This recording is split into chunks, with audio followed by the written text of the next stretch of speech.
அடியார்களே, 95% அடியார்களுக்கு இறந்தவர் கண்களை எப்படி தானமாக அளிக்கலாம் என்பதை பற்றி சரியாக தெரியாத காரணத்தினால் இறந்தவர் கண்களை நாம் தானமாக அளிக்காமல் புதைத்தோ அல்லது எரித்தோ வீணாக்கி விடுகின்றோம்.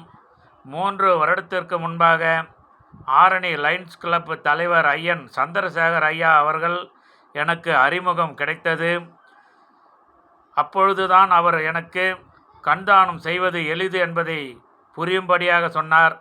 அதற்கு முன்பு வரை இறந்தவர் கண்களை நாம் தானமாக அளித்தால் இறந்தவர் கண்களை நோண்டி எடுத்து விடுவார்கள் என்று ஒரு தவறான எண்ணத்தில் இருந்தேன். அவர்கள் சொன்னது என்னவென்றால், இறந்து 2 மணி நேரத்திற்குள் ஆரணி லயன்ஸ் கிளப் எங்களுக்கோ அல்லது 104 எண்ணிற்கோ போன் செய்தால் இறந்தவர் இடத்திற்கே வந்து இறந்தவர் கண்களை 15 நிமிடத்தில் அவரது கருவிழிகளை மட்டும் எடுத்து செல்வோம். அதனால் 4 பேருக்கு பார்வை கிடைக்கும் என்று சொன்னார். அந்த நல்ல தகவலை அடியேன் புரிந்து கொண்டேன். அதன் பிறகு எங்கள் ஊரில் எங்களது அண்ணன் பாலசுந்தரம் அவர்கள் முக்தி அடைந்த பொழுது ஆரணி லயன்ஸ் கிளப் ஐயா சந்திரசேகர் ஐயாவிற்கு போன் செய்து எனது அண்ணன் கண்களை தானமாக அளித்தோம். அதனால் 4 பேருக்கு பார்வை கிடைத்து நலமாக வாழ்ந்து கொண்டிருக்கின்றார்கள். இந்த நல்ல தகவலை அனைவரும் தெரிந்து கொள்ளுங்கள்.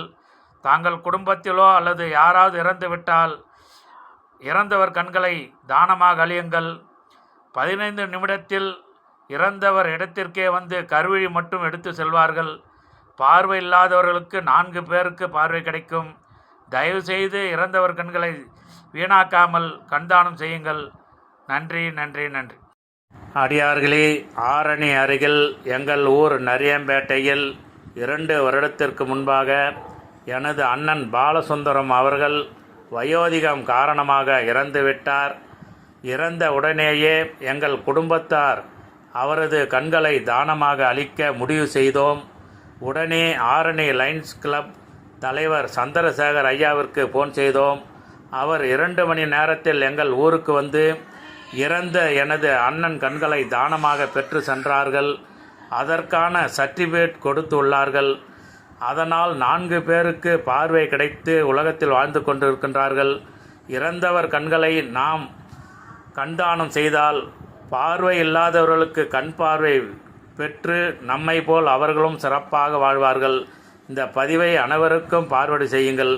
அனைவரும் கண்தானம் செய்யட்டும். சிறப்பாக வாழ்வோம். திருச்சிற்றம்பலம்.